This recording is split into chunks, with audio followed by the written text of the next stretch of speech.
माननीय मंच, जिला स्तरीय शिक्षक संगोष्ठी में मुझे बोलने का अवसर मिला, उसके लिए मैं मंच का धन्यवाद देना चाहता हूं।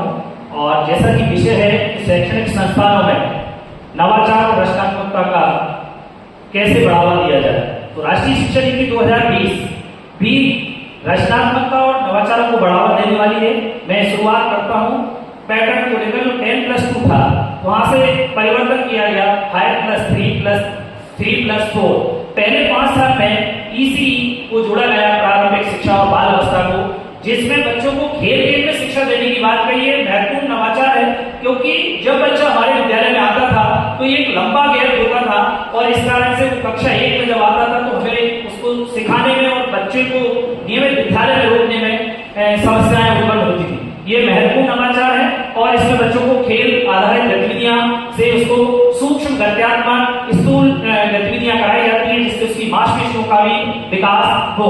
अगला चरण है, इसमें हम बात करें कक्षा 1-2 के लिए, जिसको हम कह रहे हैं बुनियादी साक्षरता और संख्या ज्ञान।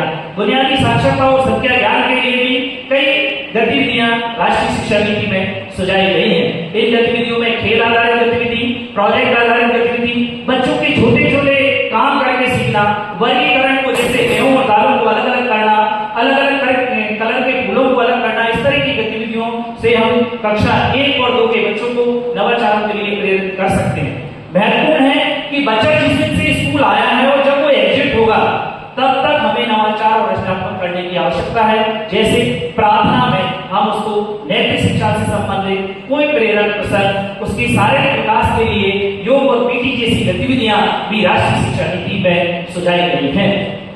अगले चरण में मैं बात करता हूं कि ऐसी कक्षागत गतिविधियां या ऐसी कक्षागत पाठ्यक्रम में प्रक्रियाएं हमें अपनाने की जरूरत है जो हमें परंपरागत विधियों से हटकर हों, जो बच्चों को रटन विद्या से अलग करके उनको रचनात्मक सोच, समस्या समाधान और कंप्यूटेशनल सोच के प्रति जागृत करे। इसके लिए हमें विभिन्न गतिविधियां नवाचार के रूप में अपनी कक्षाओं में शामिल करना होगी। जैसे पाठ की शुरुआत के लिए हमें हुक पद्धति का इस्तेमाल करना, किसी पाठ को प्रारंभ करने से पहले 30 सेकंड से लेकर 2 मिनट तक की कोई ऐसी गतिविधि जिससे हम बच्चों को सीधे पाठ से जोड़ सके। वो पहेली हो सकती है, वो कविता हो सकती है, वो कोई सामग्री हो सकती है जिसके माध्यम से हम जोड़ सकते हैं। जब हम पाठ को पढ़ा रहे हैं तो पहले की पद्धति में क्या था कि शिक्षक और बच्चों के बीच में एक लक्ष्मण रेखा होती थी, शिक्षक अपने बोर्ड के आसपास ही रहता था। लेकिन अब राष्ट्रीय शिक्षा नीति कहती है कि आप सर्कुलेट पद्धति का इस्तेमाल करें। ये नवाचार को बढ़ावा देने के लिए प्रोत्साहन। बच्चों के लिए कोल्ड कॉलिंग का इस्तेमाल करें, जिससे प्रत्येक बच्चे को समान अवसर दे पाएंगे हम, कि ऐसा ना लगे किसी बच्चे को मेरे से प्रश्न पूछते या मेरे से प्रश्न पूछा ही नहीं जाता। इसलिए हमें कोल्ड कॉलिंग जैसी गतिविधियों का इस्तेमाल करना चाहिए। प्रश्न पूछने के लिए प्रभावी प्रश्न पूछना होना चाहिए। पहले प्रश्न पूछना चाहिए, फिर उस प्रश्न का उत्तर सोचने का हमें बच्चों को समय देने की आवश्यकता है। और जब हम बच्चे को समय देंगे और जो बच्चे हैंड रेस करेंगे उनमें से किसी एक बच्चे को हम कोल्ड कॉलिंग के तहत चुनेंगे, तो निश्चित रूप से बच्चों में प्रतिस्पर्धा होगी और बच्चे सकारात्मक सोच की ओर बढ़ेंगे।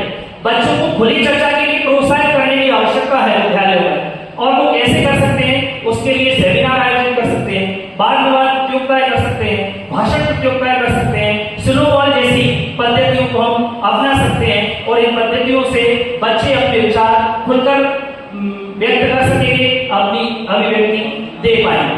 अगले चरण में मैं बात कर रहा हूं कि बच्चों को किस तरह से प्रयोग आधारित शिक्षा के लिए या रचनात्मकता के लिए हम प्रोत्साहन दे सकते हैं या विद्यालय को दे सकते हैं। मान लो कोई बच्चा है जिसको ज्यामितीय आकृतियों की समझ नहीं है, क्यों ना हम ऐसा रचनात्मकता लाएं, हम प्रत्येक पौधे जो रोपण किए हैं उसमें थालों में उन ज्यामितीय आकृतियों को बनाएं, और बच्चा जो उसमें पानी देने जा रहा है, उसकी देख रेख कर रहा है, उसको बार बार समझ में आ रहा है कि आयत है, वर्ग है, इसकी त्रिज्या ये होती है और इसकी वृत्त में त्रिज्या ये है, और इस तरह से वो बार बार उसको देखेगा कि नई रचनात्मकता के साथ साथ खेल खेल में सीखेगा।